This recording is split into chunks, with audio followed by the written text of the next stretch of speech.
अस्सलाम वालेकुम, आप देख रहे हैं प्रोग्राम मेरी दुनिया हसन निसार के साथ। मैं हूं आयशा खालिद। हसन साहब, एक सवाल जो बहुत सारे लोगों ने किया है, बहुत सारी ईमेल्स आई हैं इस पर, वो कहते हैं कि निगरान सेटअप से मुतालिक बहुत बातचीत हो रही है, आप क्या कहते हैं इस पर, कैसा होना चाहिए? मुझे इस बात से तो कोई दिलचस्पी नहीं है कि कैसा होना चाहिए। मुझे तो इस लफ्ज़ और इस तसव्वुर से ही नफ़रत है कि इस मुल्क की, इसका मतलब पता क्या है, पूरी महज़ब दुनिया से लेके हमारे पड़ोस में इंडिया तक में निगरान सेटअप, केयर टेकर्स, इस तरह की किसी नॉनसेंस का कोई वजूद नहीं है। तो हमारी पॉलिटिकल एलीट ने, हमारी सियासी अशराफिया ने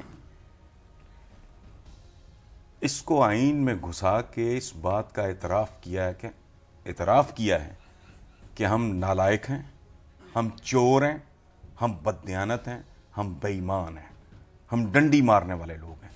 हमें प्लीज़ कोई निगरान दो जो हमारे दरमियान आके फैसला करें। ये शर्मनाक, the very concept is so embarrassing. So मुझे तो इस पर कोई कौन वज़ीर आज़म आता है चला जाता है, क्या झक मारेगा मुझे नहीं पता, लेकिन ये तसव्वुर देखो कि हमने आईनी तौर पे, हमारी सियासी अशराफिया ने, इनकी शक्लें देखो, ये तस्लीम कर लिया है पूरी दुनिया के सामने कि हम इस काबिल नहीं हैं कि इक़्तिदार को स्विफ्टली और स्मूथली और ऑनेस्टली पास ऑन कर सके।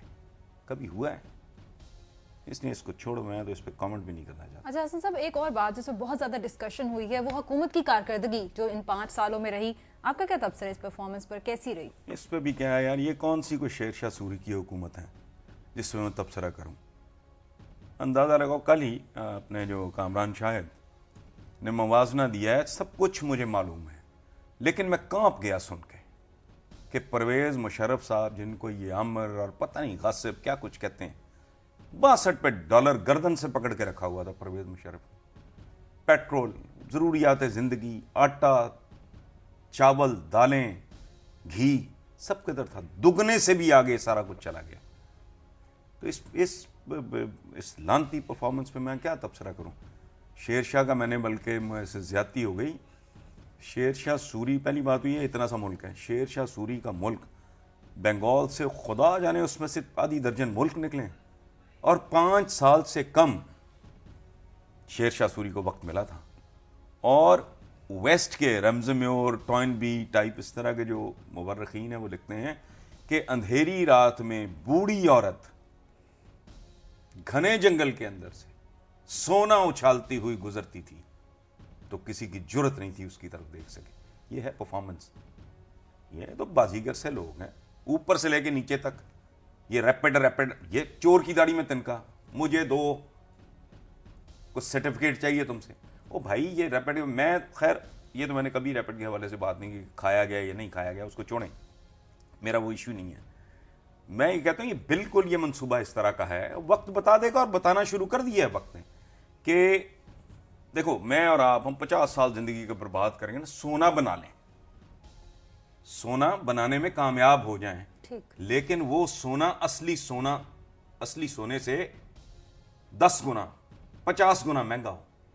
1 करोड़ की आबादी, 1% लोगों के लिए 1.some%, वो भी अगर है तो अरबों रुपए का सत्यानाश मार दिया। कौन सी अकल है ये मेरा तुम्हारा, ये गरीब गुरबा सब इस तरह के लोगों का पैसा है, ये उसके ऊपर लल्ले तल्ले करते हैं, कार्रवाइयाँ डालते हैं, उस पर वोट बटोरने की कोशिश करेंगे। इसलिए मैं तो इनमें से किसी की ना मरकज़ ना यहाँ, मैं तो उसमें नहीं तबसरा करना चाहता। लोगों को पता है मेरे तबसरे की क्या ज़रूरत है। देखो ना, किसी भूखे आदमी को आप कन्विंस नहीं कर सकते कि उसका पेट भरा हुआ है, राइट? तो मैंने क्या तबसरा करना भाई, लोगों को खुद पता है मरकज़ ने क्या किया, पंजाब ने क्या किया, बाकी सूबों के लोग उनसे जाके पूछ लो, उनको पता है। चलिए सर, आखिरी दिन है, आज तो हुकूमत जा रही है। ओ यार, मुझे तो खतरा ये है ये वापस ना आ जाएं। इनके जाने की मुझे खुशी नहीं, मुझे तशवीश है किसी और बात में, वापस ना आ जाए। हाँ, कि ये जो एक जोकर्स का एक ग्रोह है ऊपर से लेके नीचे तक, ये वापस ना आ जाए। और मैं बताऊं, ये मेरा ईमान है, ये 1.5 साल चलेगा नहीं और मुल्क की टोटल तबाही की तरफ ये लेके जाएंगे अगर ये नहुसत ज़्यादा लोग वापस आ गए। और अगर लोगों ने इन बार बार आजमाए हुओं को फिर आना, शर्म नहीं आती इनको? थाना कल्चर बदलूंगा, वो कब बदलोगे तुम? पहले भी कई बार इक्तदार में रहे, अब 5 साल तुम थाना बदलना चाहते ही नहीं तुम। सो लोगों ने अगर दोबारा गलती की तो इस बार इनको इतनी भयानक सजा मिलेगी अवाम को कि तुम देखना। हसन साहब, जाहिद अयूब साहब हैं, उनका सवाल भी कुछ इसी पहलू से मिलता जुलता है। वो कहते हैं कि नई उड़ान भरने को भी काफ़ी लोग तैयार हैं, सियासी वफादारियां तब्दील हो रही हैं, इस पर क्या कहेंगे आप? ये कोई नई बात है? देखो भाई, ये जितने लोग भी पिछले दिनों बल्कि पिछले हफ्तों से ये काम कर रहे हैं, इनको सजा देना अवाम की जिम्मेदारी है। ये बेशर्म और बेहया लोग हैं। फैसला कर 3 पार्टीज हैं सारे खेल में। एक वो जो अपनी अपनी पार्टीज को डिच करके जहां जाने से उनको लगता है कुछ शायद बेहतरी हो जाए, ये मुकाबला बेहयाई है 2 के दरमियान। मैंने छोड़ के आपकी पार्टी ज्वाइन की, मैं ज्यादा बेशर्म हूं कि आप जिन्होंने मुझे कबूल किया, आप ज्यादा बेहया। हम दोनों में से ढीठ कौन है? बेशर्म और बेहया कौन है? बेवफा कौन है? ठीक है, ये इसमें अब तीसरी पार्टी है अवाम। ये चाहिए कि इनको जमहूरी थप्पड़, जमहूरी चतरौल करें, इनको इबरत के निशान बनाएं, ताकि आइंदा ये जो घास के टिड्डों की तरह फुदकते हैं ना ये, और मुज़्ज़िज़ीन भी बनते हैं, इनको सिर्फ अवाम ही चेक कर सकते हैं ये सजा दे। सही। हसन साहब, और भी इंटरेस्टिंग ईमेल्स अभी शामिल करना बाकी है, लेकिन फिलहाल वक्त हुआ है एक शॉर्ट कमर्शियल ब्रेक का।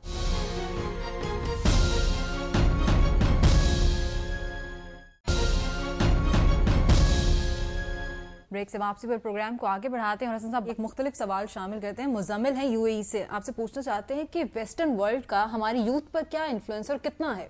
अच्छा देखिए, पहली बात ये कोई ज़ाहिर है मेरे पास कोई तकड़ी बकड़ी तो है नहीं है कि मैं अब आपको तोल के बताऊं कि जी ये जो इन्फ्लुएंस है वेस्ट का हमारे यूथ पे वो 10 kg है या 50 kg है, तो नज़र आ रहा है। एक बात कि सिर्फ यूथ पे नहीं है, बूढ़ों पे भी है, और ये बतदरीज बढ़ता है। देखो बात सुनो, अब माँ बाप बूढ़े बुजुर्ग हज करने जाते हैं तो जाना तो उनको ऊँटों पे चाहिए। जहाज तो 100 साल पहले आया है, खच्चरों पे जाओ, पैदल जाओ। अब जब वो जहाज पे जाते हैं ना हज और उम्रा के लिए, वो ऐलान कर रहे होते हैं कि यस इन्फ्लुएंस है वेस्ट का। जब माँ जी का MRI होता है ना, या जब हार्ट की सर्जरी होती है, या जब लिवर ट्रांसप्लांट होता है, तो ये सारे इस बात के एतराफात हैं।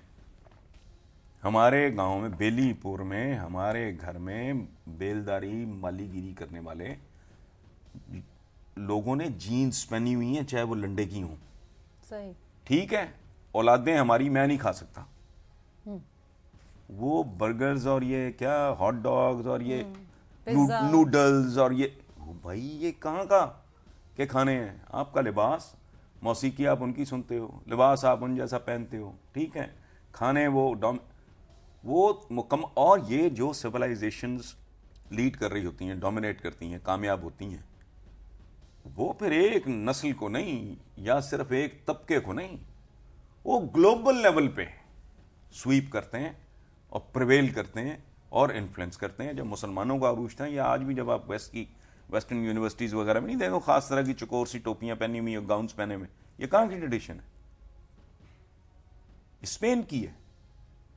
जब मुसलमानों का अरूज था तो दुनिया मुसलमानों को कॉपी करती थी, उनकी नकल में होके भी पीते थे फलाना। अब तो वेस्ट ने तो बिल्कुल ही झाड़ू फेर दिया। आपकी सारी जिंदगियां, ये रोशनियां, ये बिजली, ये कारें, ये जहाज, ये हॉस्पिटल्स, मॉडर्न होटल्स, आप तो सराओं में धक्के खाने वाले लोग थे। ये सारा कुछ यानी मुकम्मल तौर पे एक सैटेलाइट, ये आपके टीवी, आपकी डिशें, आपके सेल फोन, ये एक सैलाब है, ये एक सुनामी से भी आगे की बात है। तो बहा के ले गए हैं। आपके पास अपने पल्ले तो है ही कुछ नहीं। आपकी रहतल, आपकी जिंदगियां, आपके मोमेंट टू मोमेंट आपकी जिंदगी उन्होंने मुतासर की है। तो यूथ क्या है, सारे के सारे मुतासर हुआ। अच्छा सब यूथ की बात हुई और आपने सुनामी का भी जिक्र किया। ईमेल है इरम अलवी की लाहौर से, कहती है कि 23 मार्च को इमरान खान एक बार फिर मीनार पाकिस्तान पर आके आवाम से खिताब करेंगे। इस बार के जलसे को आप कैसे देख रहे हैं? देखिए, मैं जलसा तो मेरे नज़दीक इमरान के इस जलसे की अहमियत को तादाद کے حوالے سے دیکھنا تو کم از کم میں نہیں دیکھتا. صحیح. میرے لیے وہ امپورٹنٹ نہیں ہے کہ کتنے لوگ ہوتے ہیں. میرے لیے امپورٹنٹ ترین بات یہ ہے کہ 23 مارچ والے جلسے پہ عمران خان پاکستان کے لوگوں کو پیغام کیا دیتا ہے. اس پیغام میں ڈیپتھ کتنی ہے, اس میں ویژن کتنا ہے, اس میں اس ملک کے عوام کے ساتھ کمٹمنٹ کتنی ہے, یہ میرے لیے زیادہ امپورٹنٹ ہے. بندہ 50,000 10,000 20,000 کم ہو جائے یا زیادہ ہو جائے, for me that is not important. Important بات اس کا میسج ہے جو 23 مارچ کو دینا ہے. اور وہ جو باتیں بار بار وہ کر چکے ہیں, اگر وہ نہ ہی ریپیٹ کریں, میرا ذاتی مشورہ ہے ان کے لیے. ان سوئنگ آ رہی ہے اور سونامی ہو گیا فلانا, یہ 23 مارچ کو. ہاں ٹھیک ہے. حسن صاحب, عمران عزیز ہے جرمنی سے, آپ ہی کی ایک بات ہے, انہوں نے کہا ہے کہ اب کہتے ہیں کہ اپنا مذہب نہ چھوڑو اور کسی کے مذہب کو نہ چھیڑو. اپنا مذہب نہ چھوڑو سے آپ کیا مراد یہ دیکھو, یہ بنیادی طور پہ یہ محاورے ہوتے ہیں, میسج کوئی اور ہے. لیو اینڈ لیٹ لیو, پنگے بازی نہ کرو, ایک دوسرے کے کاموں میں مداخلت. مجھے کوئی دلچسپی نہیں ہے کہ آپ کیا کرتے ہو, میں مامے خانی نہیں کر رہا, میں ٹھیکہ نہیں لیا ہوا. مجھے اپنے گریبان میں اپنی زندگی کے ساتھ, ٹھیک ہے, مداخلت کرنی, کسی کی اس میں پرائیویسی میں چونچ مارنی, ٹانگ پسانی, یہ گھٹیا لوگوں کا کام ہوتا ہے جن کے پاس نہ تعلیم ہوتی ہے نہ تربیت ہوتی, کچھ نہیں ہوتا. ایک بات. دوسرا یہ جو میں نے کہا نا, غور تو قرآن مجید کی جو بیسک ٹیچنگز ہیں ان میں ہے تفکر, تدبر, غور و فکر. میں ہوں مثلاً آپ کے سامنے, میں اس لیے مسلمان نہیں ہوں کہ میں مسلمان گھرانے میں پیدا ہوا. میں نے 30 سال کے بعد باقاعدہ سوچا اور پھر تقابلی جائزہ, موازنہ مختلف مذاہب کا, اور جب مجھے تسلی ہو گئی کہ میرا دین جو ہے وہ باقی مذاہب کی نسبت آپس میں کوئی ان کا مقابلہ بنتا ہی نہ, ادروائز میں جبری مسلمان عنوانوں میں نہیں ہوں. نارملی پوری دنیا کی پریکٹس یہ ہے کہ آپ جس گھرانے میں جس مذہب میں پیدا ہو جاتے ہو وہی چلاتے ہو آپ, قبر تک یا چتا تک یا جو بھی کہہ لو آپ. تو ایسا نہیں ہے. غور و فکر تو ہر چیز پہ کرنا چاہیے. پلیز ایک دوسرے کی زندگیاں برباد نہ کرو. Please don't tell me how to leave,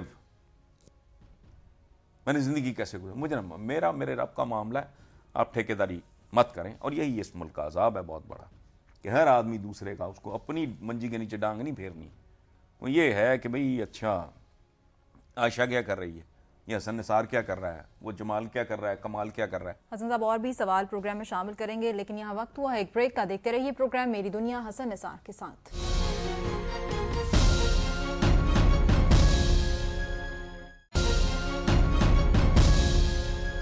welcome back after the break. Hassan صاحب, اشوک جین ہے نیو دہلی سے, آپ سے مہاتما گاندھی کی 2 باتوں پر کامنٹ چاہتے ہیں. کہ انہوں نے پہلی بات یہ کی ہے کہ to a man with empty stomach food is God, اور دوسری بات یہ ہے کہ it is nice to be important but it is more important to be nice. دونوں باتیں بہت خوبصورت ہیں اور بنیادی باتیں. دیکھیں, میں تو ہمیشہ ایک بات کہتا ہوں کہ میرا یہ تو رول ماڈل بھی, ٹیچر بھی, لیڈر بھی وہ ایک ہی ذات ہے. ہمارے آقا نے پناہ مانگی کس سے؟ افلاس سے, غربت سے, یعنی بھوک سے. اس سے پناہ مانگی اور فرمایا کہ یہ شرک تک لے جاتی. ٹھیک ہے, تو وہ جو بھی نہیں میرے دوست بات کر رہے تھے کہ وہ کیا کہتے اس کو, کہ بھوکے آدمی کو تو میوزک سناؤ گے تو پیٹ سے سنے گا, وہ پیٹ سے سوچے گا. اس ملک کا ایک المیہ بہت بڑا یہ بھی ہے, you start thinking through your stomach. اور بھوکے کو نہیں, ہمارے بچپن میں ڈبیٹس میں یہ چلتا تھا کہ بھوکے کو کسی نے کہا دیکھو فل مون ہے, پورا چاند کتنا خوبصورت ہے, اس نے کہا بالکل روٹی کی طرح خوبصورت ہے. نیپولین ماڈرن ہسٹری کا ملٹری جینیس ہے, ٹھیک ہے, اس نے کہا تھا کہ فوجیں جو ہیں وہ اپنی بیلیز پہ, اپنے میدوں پہ کرال کرتی ہیں, پیروں پہ نہیں چلتی. سو یہ تو زندگی کی بہت بڑی ایک بنیادی حقیقت ہے. دوسری بات جو ہے وہ بھی زندگی کی ایک بنیادی سچائی ہے. بلکہ اس سے مجھے ایک اور بات یاد آ رہی ہے, صوفیاء کا, سینٹس کا, یہ جتنے اسپرچولسٹ ہیں وہ ایک بات کرتے ہیں کہ نیک ہونا کافی نہیں ہے, نیکی کرنا ضروری ہے. نیک ہونا کیا ہے؟ آپ بہت اچھے ہو, آپ بہت نیک ہو, اگر مجھے کوئی سایہ, کوئی, وہ تو سرو کے پودے جیسا ہو گیا نا. جو ایک آدمی جو نیکی کرتا نہیں ہے لیکن نیک ہے, وہ کیا ہے؟ وہ وہ ایک ایسے پودے کی مانند ہے جس پہ نہ پھل ہے نہ پھول ہے، نہ اس کی لکڑی کسی کام آ سکتی ہے، اور نہ اس کا سایہ کسی کو نصیب ہو سکتا ہے. تو سرو کے ایک ڈنڈے کی طرح کیا ہے وہ جلائی بھی نہیں جا سکتی. سو یہ جو انہوں نے کہا دوسرا پارٹ پڑھنا ذرا وہ It is nice to be important, but it is more important to be nice. بہت اچھی بات ہے. It's nice to be important. ہاں اہمیت زندگی میں ظاہر ہے چاہیے ہوتی ہے. بچہ اٹینشن لینے کے لیے ماں باپ کی بڑی الٹی سیدھی حرکتیں کرتا ہے، لیکن اس سے تو زیادہ خوبصورت بات ہے.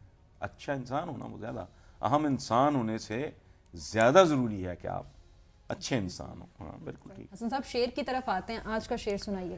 اچھا آج کے شعر کا پہلے میں آپ کو پس منظر بتا دوں. میں 80 میں ملک سے باہر گیا تھا پہلی بار، ٹھیک ہے، اور یہاں بے روزگاری اور یہ زیادہ کمال شڑا 3-4 جیلے ملیں کاٹ کوٹ کے بہت ہی برے حالات ہیں. تو تنگ آ کے میں گیا اور یہ طے کر کے گیا تھا میں کہ میں نے لکھنے پڑھنے پہ لعنت بھیج دینی ہے. ٹھیک ہو گیا، باہر چلا گیا اور یہ طے کر کے کہ اب لکھنے پڑھنے ہوا کیا. میں جب جدہ لینڈ کیا، میری فائنل ڈیسٹینیشن تھی ریاض، جاب میرا ریاض میں تھا. جدہ میں ٹرانزٹ میں تھا چند گھنٹوں کے لیے.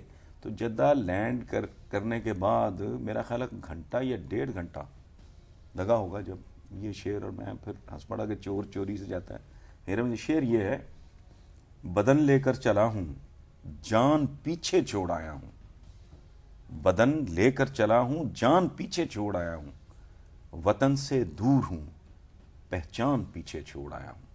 تو یہ شعر میں ان اپنے پاکستانی بھائیوں کے نام کرتا ہوں. اپنا یہ 80 میں لکھا ہوا شعر ہے جو آج بیرون ملک مختلف ملکوں میں یہ ملک چھوڑنے پہ مجبور ہوئے، اور آج وہ امریکہ، یورپ یا ویئر ایور دے آر، اللہ ان سب کو خوش رکھے. یہ شعر ان کے نام. اچھا سر، جانے کے بعد آپ واپس بھی آ گئے، ویسے کیوں؟ نہیں وہ نہیں رہا. دیکھو میں نظم میری نہیں ہے، بہت ہی خوبصورت ہے، لیکن میں شاعر کا نام سے واقف نہیں ہوں. لون میں ایک بھی بیل ایسی نہیں، لون میں ایک بھی بیل ایسی نہیں جو بدیسی پرندے کے پر باندھ لے، جنگلی آم کی جان لیوا مہک جب بلائے گی واپس چلا آئے گا.